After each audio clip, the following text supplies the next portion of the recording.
Okay, last time we started considering our 5-transistor differential amplifier, which was made from taking an MOS differential pair, like so, and putting on top of the drains of the two diff pair transistors a simple PMOS current mirror.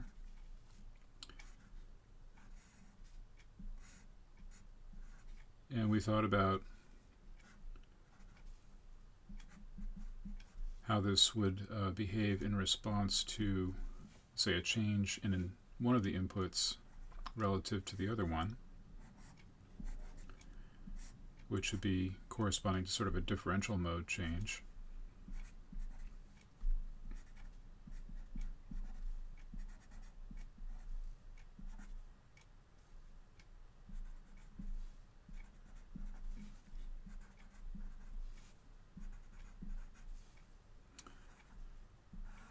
If you recall, we had this notion that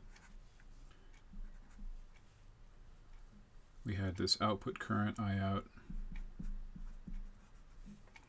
and we thought about holding the output voltage fixed with a voltage source.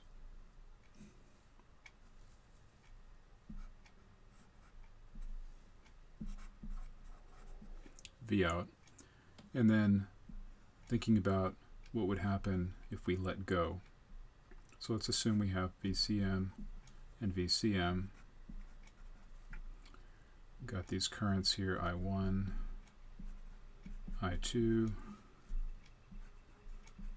I3, and I4. You remember we said that in this condition, with VCM on both these two inputs, the two currents, I1 and I2, would be equal to IB over 2. We would have the current mirror mirroring IB over 2 from the I1 side over to the I2 side here, and dumping that IB over 2 on top of the IB over 2 here, leaving I out equal to 0. And if we were to let go, the output would not move because there's no output current to charge or discharge the output capacitance. But if we were to put in let's say a delta V1 here into the V1 side, well, that would steer a little bit more of the bias current over toward the I1 side. So I1 would be over IB over 2, I2 would be less than IB over 2. And so we would have our delta I1, if you like. We'd have a plus delta I1 here, and we would have a minus delta I1 here, and I out would be equal to 2 delta I1 because we've increased I4 by delta I1. So there's a delta I1 here, and there's a minus delta I1 here, and so I out is changing by 2 delta I1. Well, in that case, if we were to let go, then depending on whether delta I1 was positive or negative, the output would have to move up or down. And the only way for the currents to equilibrate would be for one of these two transistors to move out of the saturation region and into its ohmic region. And that would allow Vout to stop at some place. And so we also thought about the idea that in the balanced condition, any output voltage within the range of voltages that would saturate both M1 and M2 would be sufficient to allow KCL to be satisfied, and so would be compatible with being a point on the voltage transfer characteristic. And that suggested that the voltage transfer characteristic was vertical at the place where V1 equals V2 equals VCM. So we want to go back and back to the balance condition here. So I'm going to take out the little delta I1s.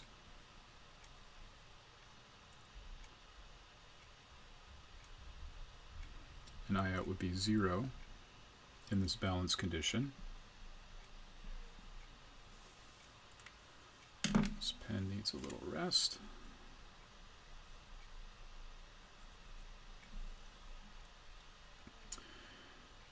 And so again, we have this notion that basically I out is 0, and if we were to let go of V out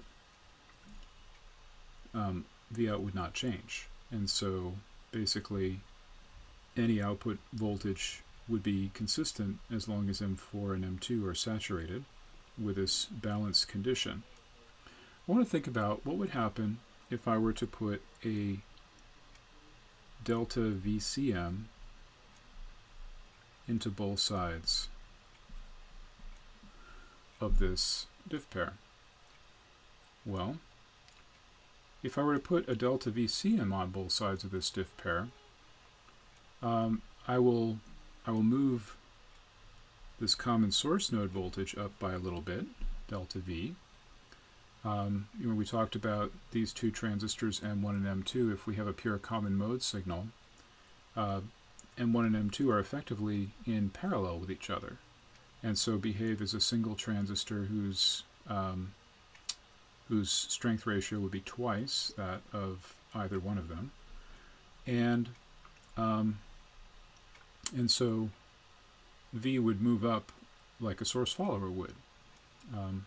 But if the early effect is negligible, like we've been assuming, then that wouldn't change the bias current. It wouldn't change the split of the bias current here between M1 and M2.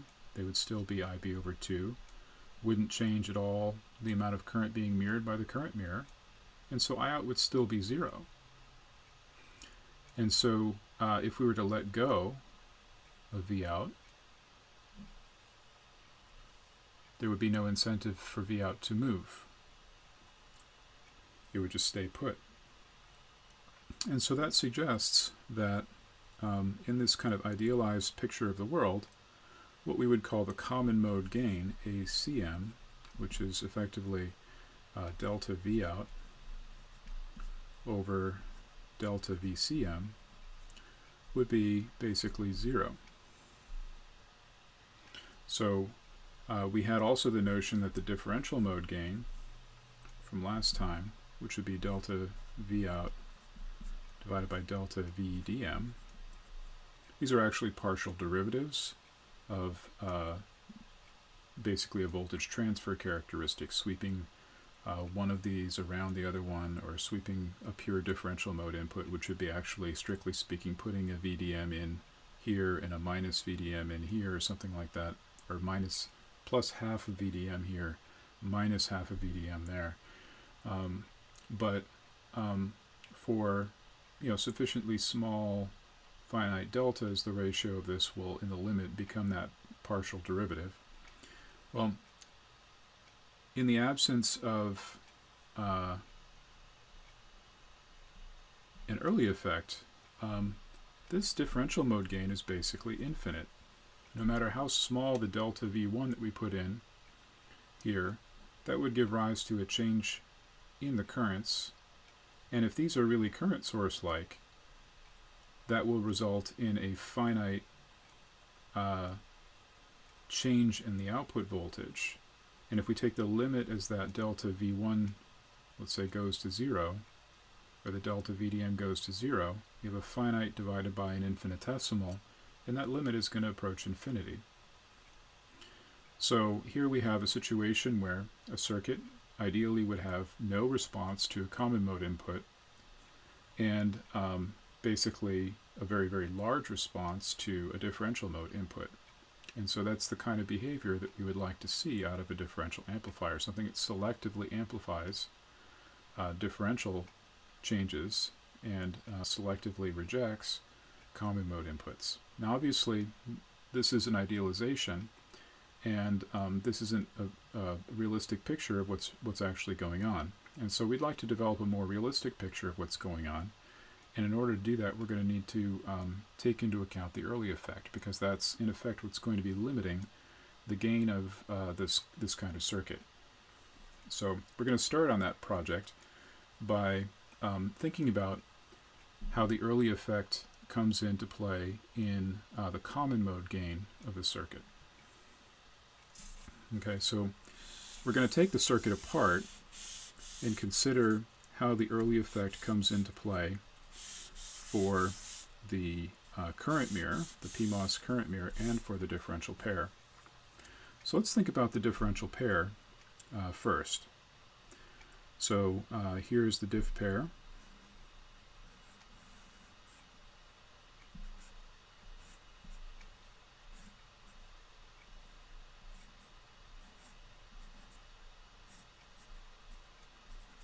Bias transistor, it's not MB, it's VB. This is MB. Bias current IB, I1, I2, M1, M2, V.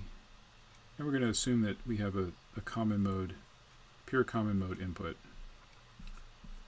VCM on both sides. And we have basically the output voltage here, and we're going to call this internal node here V3. Now we're going to assume that these transistors are matched, but now they have a finite early effect. So we're assuming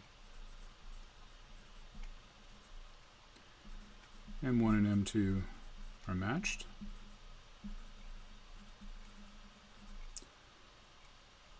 And same temp, but VA is less than infinity. Well, if these two transistors are matched and they have the same gate voltage and the same source voltage, then they'll be operating on the same drain characteristic. So M1 and M2 operate on the same drain characteristic.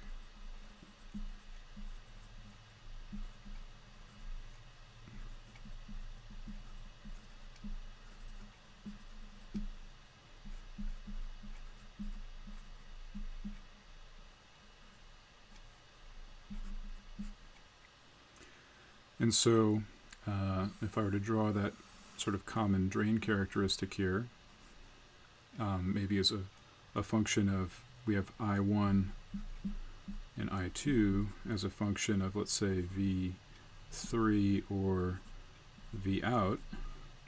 There'll be some voltage here, V will be somewhere, and we would have something like an ohmic region coming up from V, and then there would be some slope up here, so that there'd be some RO, 1 over RO1, 1 over RO2,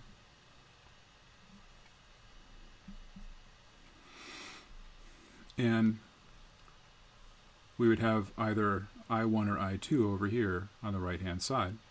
And so if they're on the same drain curve, and the drain curve is shaped like this, where there's some positive slope here, whichever of V3 or Vout is higher, that will make I1 or I2 higher. So we would be able to say, if, say, V3 is greater than Vout, we would have I1 greater than I2. Right, because we'd have more voltage across M1 than we have across M2, and so M1 would be operating further into saturation and would have a higher current than M2. If V3 equals Vout, well, that would imply that I1 is equal to I2. That's the only place where the two currents will be exactly the same given a finite early effect. And if V3 is less than Vout, that would imply that I1 is less than I2, because then M1 would be operating further down toward the ohmic region than M2. M2 would be higher up in saturation. Okay? So that's basically how the diff pair is going to, how the early effect is going to come into play for M1 and M2 in the diff pair. Well, what about the current mirror? Here's our PMOS current mirror.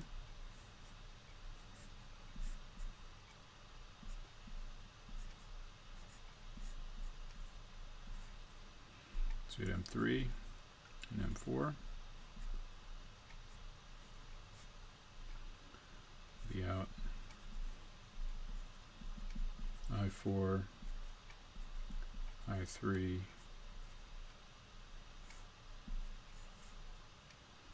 and V3 here. This is VDD. We're going to assume again here that the transistors are matched, that they have a finite early effect. Okay, so we're going to assume M3 and M4 are matched, and same temp, but VA is less than infinity. Well, here again we have the situation where they have the same source voltage and the same gate voltage, and so they're going to be operating on the same drain characteristic as well. All right, so M3 and M4 operate on the same drain.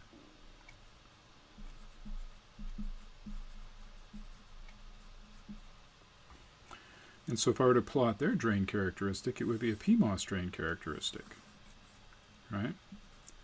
So we know what those look like from Lab 5. So we have I3 and I4 as a function, again, of, let's say, V3 and V out. And up here we have VDD somewhere. And these drain characteristics are deep in the ohmic region up at VDD, and they'll come up like this and be shaped more like that. So there'll be some slope here, which is going to be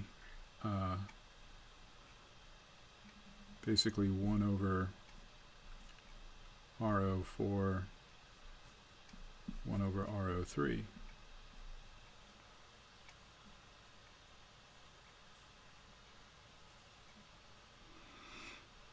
Or I guess I should say it's going to be minus 1 over RO. That's probably better. Minus 1 over RO3 or minus 1 over RO4.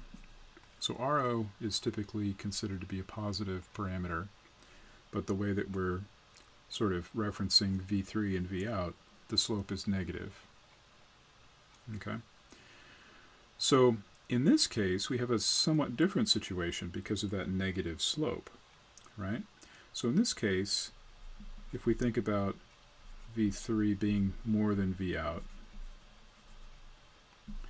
well, if V3 is higher than V out, that means that M3 has less voltage across it than M4, and so M3 will be closer to the ohmic region than M4. M3 might be over here somewhere, and M4 might be down here somewhere, and so M4 is going to have a larger current. So we're going to have here, if V3 is higher than V out, we're going to have that I3 is going to be less than I4. See, it's the opposite inequality here. And if V3 equals V out,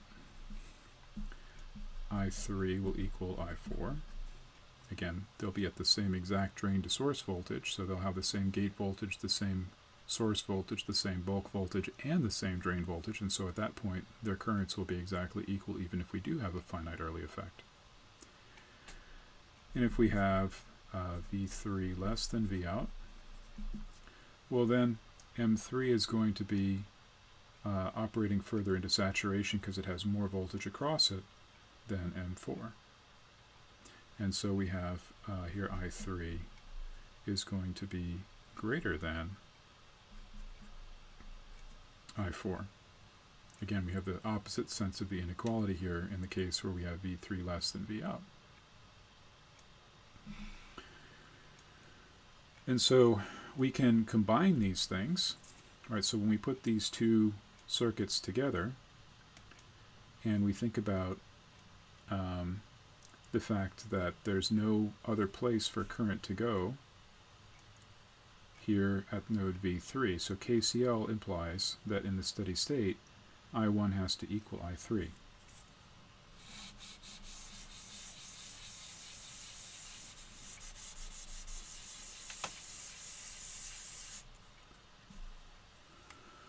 So KCL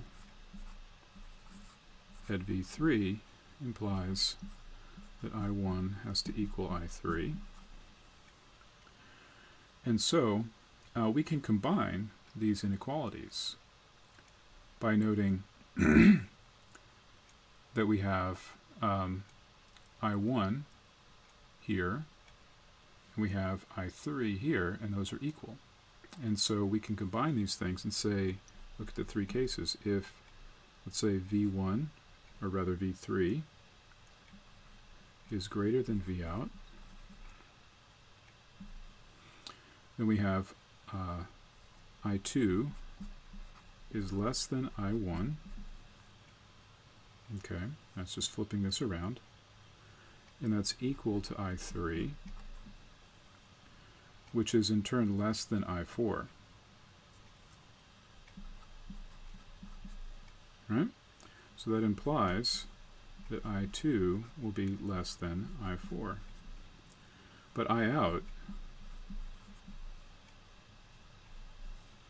so KCL, if you recall from last time at Vout, implied that Iout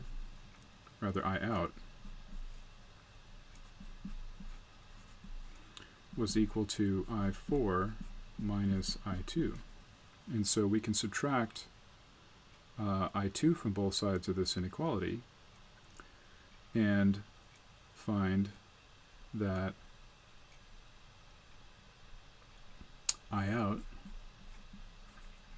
which is equal to I4 minus I2, is going to be, so this implied that I4 minus I2 is going to be greater than 0.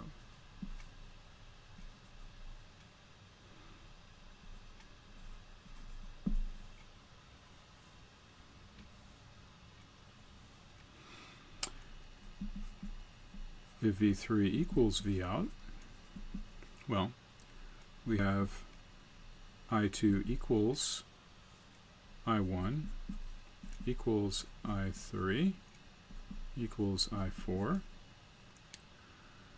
And so that implies that I2 equals I4 and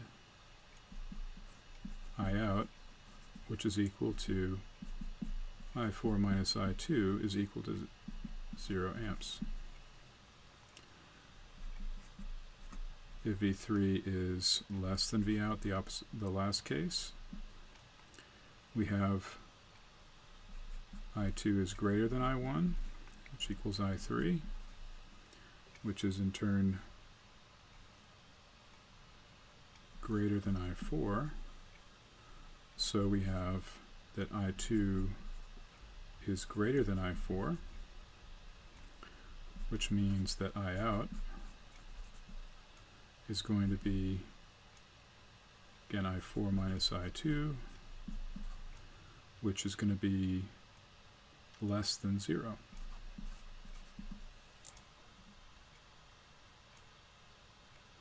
So we have here, combining these things, basically if V3 is greater than Vout, then we have Iout is greater than 0. It's positive. If V3 equals Vout, Iout equals 0. And if V3 is less than Vout, then Iout is less than 0. It's negative. All right, so what does this mean? This means that Vout, if we were to imagine taking our circuit and putting it back together again,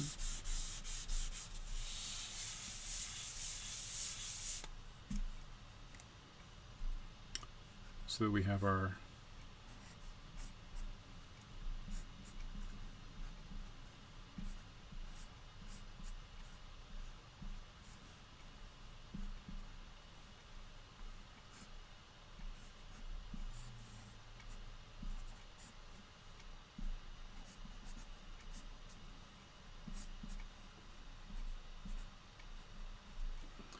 VCM, VCM,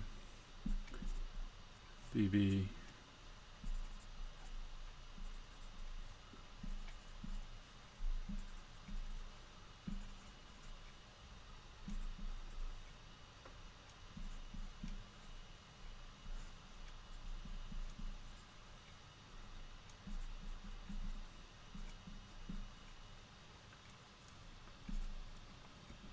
we attach a voltage source here.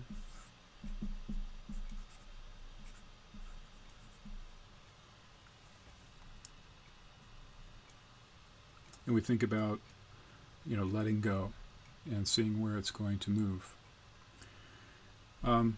If Vout is less than V3, we figured out that Iout will be positive, right? The current will be coming out of the amplifier.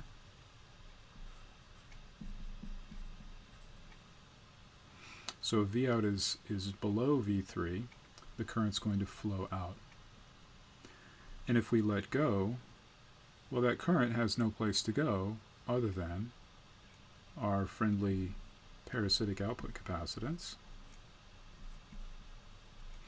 And that Iout is going to charge this capacitor. That's going to lead to a positive dV dt, dV out dt, and Vout is going to rise. And it's going to rise until Iout is equal to 0.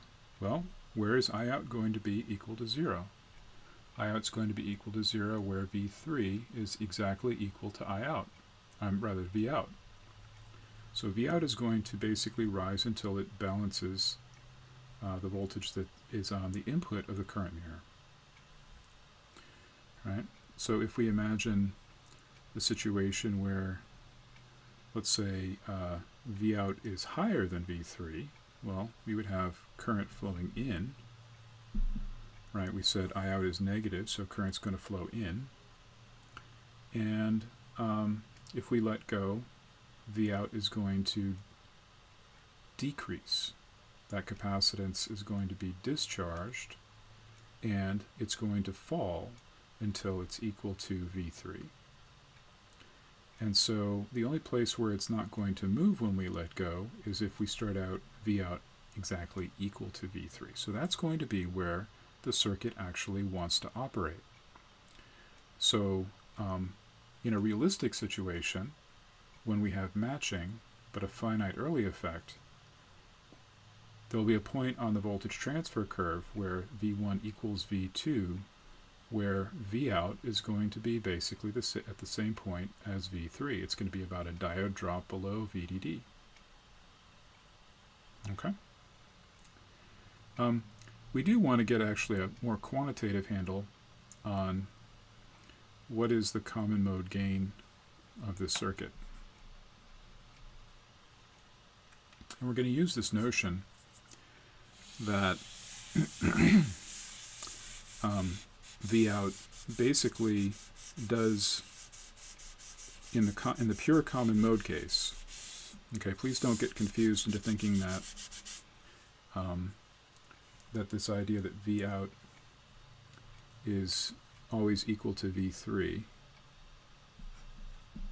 that's only true for this balanced configuration where V1 is equal to V2 equals a pure common mode input signal. That's the only time. So when V1 equals V2 equals some common mode, then Vout will be equal to V3. Okay, that's what we've figured out with a finite early effect. We're going to use this notion to figure out what is the common mode gain. So what is ACM for the circuit? Well, what we're going to do is figure it out piecewise. We're going to say, okay, what happens when we put a delta VCM into both sides here? Well, we said before that in the common mode, M1 and M2 are effectively in parallel, and this diff pair acts pretty much like a source follower. And so we know something about what the common source node will do. We'll say the common source node is going to have to increase by some delta V, and we can actually write down how delta V relates to delta VCM. Delta V is going to be kappa times delta VCM, because it's like a source follower, and the incremental gain of the source follower is kappa.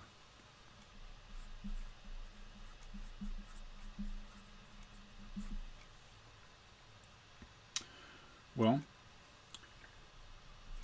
so here we have IB over 2. Let's call this maybe I1, I2.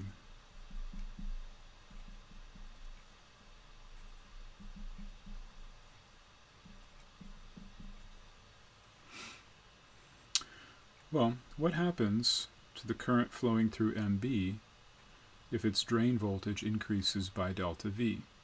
Well, we always assume that MB is saturated, and so in the absence of an early effect, the current would remain the same and nothing would change. Okay, but that's not very interesting or realistic. That would lead us to the conclusion that the common mode gain is 0. And we know it's not going to be exactly 0. And so we have to take into account the early effect on transistor MB. Well, there's going to be a delta IB, an increase in the bias current due to the increase in the drain to source voltage. And that delta IB is going to be equal to the delta V, the change in the drain voltage, divided by the slope of the drain characteristic, which is ROB. Or times the slope, actually. The slope is 1 over ROB.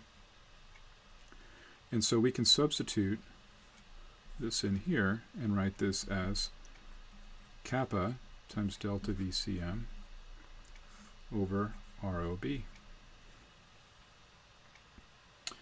Well, what happens to this increase in IB? Well, we're going to have that since the two transistors in the diff pair are splitting the bias current 50-50, I1 and I2 will also have to split that increase in IB 50-50. And so we're going to get a plus delta IB over 2 increase here, and a plus delta IB over 2 increase there. And so delta I1 is going to equal delta I2 is going to equal 1/2 of delta IB. And so that's going to have to be equal to kappa over 2 times delta VCM over ROB. Well, we're going to have the same increase in I3 and I4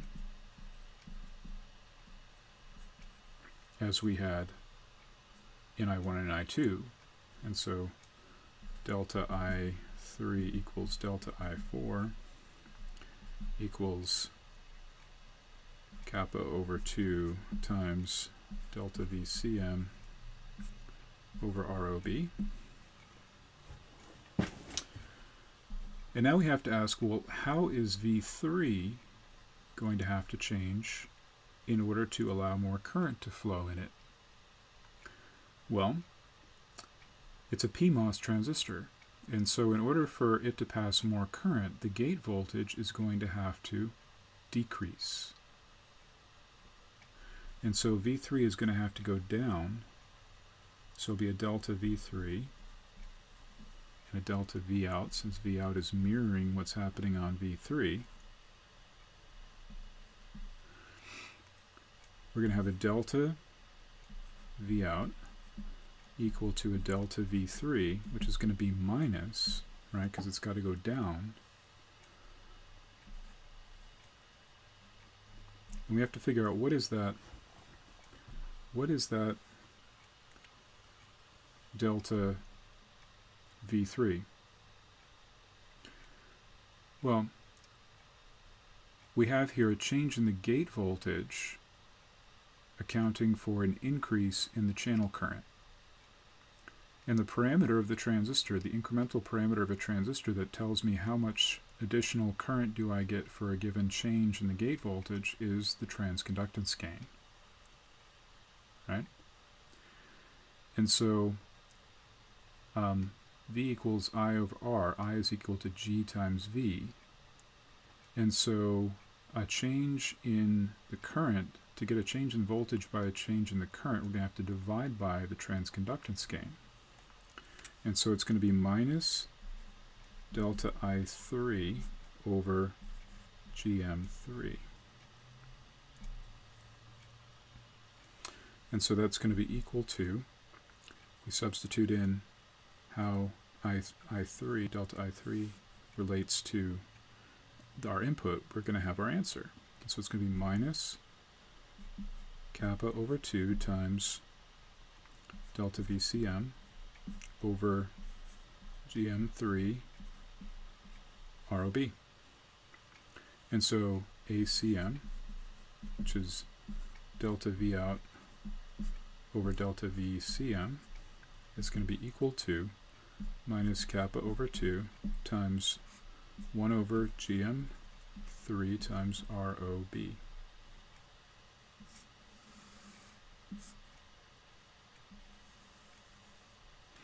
Now, what kind of number is this? We have here something that's negative. Okay, so it's a negative number. So an increase in the common mode gain, or an increase in the common mode, will result in a decrease in Vout. Kappa is a number that's on the order of somewhere in the range of 1/2 to 1, and so kappa over 2 is going to be something in the range of 1/4 to 1/2. Okay, that's on the order of unity, or so. But what's this GM3 times ROB? Okay, now it's the GM of this PMOS transistor times the incremental output resistance of this NMOS bias transistor. And because the current levels are all tied together through KCL, basically, the bias current here determines what the current level is flowing in all the transistors.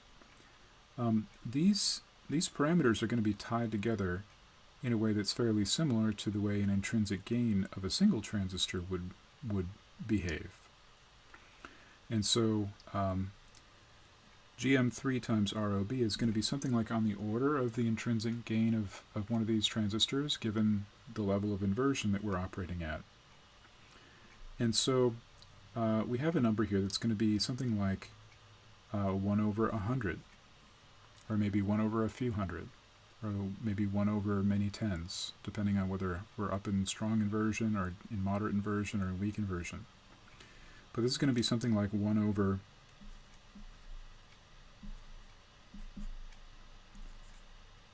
GSRO, 1 over the intrinsic gain of a transistor, which might be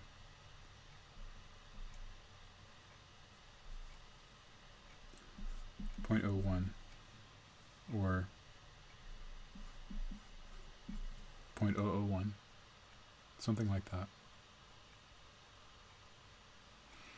So we would expect that this circuit will have a slightly negative common mode gain that's on the order of maybe 10 millivolts per volt, or maybe 1 millivolt per volt.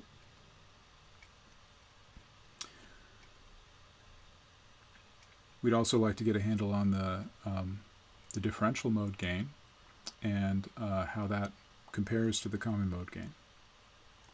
But that'll have to wait till the next segment, or maybe even the segment after that. That's going to be it for this one.